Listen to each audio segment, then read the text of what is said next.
Security across the country heightened immediately after September 11, 2001. One of the major changes, the creation of the Department of Homeland Security and CBP.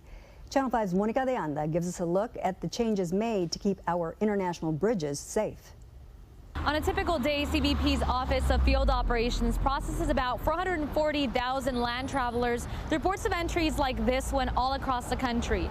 But the inspection and security at our bridges drastically changed after the 9/11 attacks nearly 20 years ago.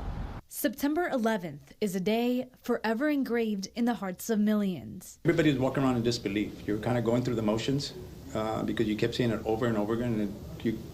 And we didn't think anything like that could ever happen to the United States. David John Gonzalez remembers being in disbelief, yet still doing his job at Valley Land Ports of Entry on September 11th, 2001. Traffic nearly coming to a standstill. The inspection times here, because we had to inspect all vehicles, trunks and hoods, the border wait times became 4, 5, 6 hours. Our bridges never shut down, but the way CBP's Office of Field Operations worked would never be the same after the attack. On the border, you had the USDA, which are the agricultural specialists. You had the immigration officers, which work for Department of Justice. And then you had the customs officers who work for Department of Treasury.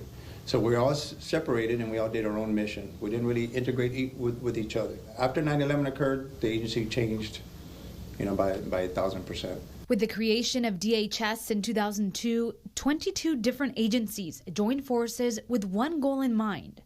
When we got into changing the mission from narcotics to anti-terrorism being number one. Of course, narcotics is right next to it. U.S. Customs and Border Protection was officially established a year later in 2003, and the technology at land ports of entry changed. Radiation portal monitors were installed to X-ray trucks and buses. License plate readers were also added, helping avoid human error when inputting vehicle information. When you come up to the lane, we pretty much know already who you are before you've arrived to us. Before, I didn't know who you were until you were parked right next to me. And the Western Hemisphere Travel Initiative, Trusted Traveler Program, Global Entry Program, and Sentry Lanes were all established over the last 20 years. After 9/11, we had to figure out a technology solution to this so that we could still expedite legitimate trade and travel, but be more thorough in our examination, not only of people, but of things. And technology keeps advancing, with facial recognition now in place. We've had quite a few imposters here that have been caught, and I would challenge you that if you looked at the card and you looked at the person, you would swear they are the same person by the naked eye, but the system read that, no, this person is not that person. The security measures implemented over the past 2 decades, all sparked by the worst attack on our nation.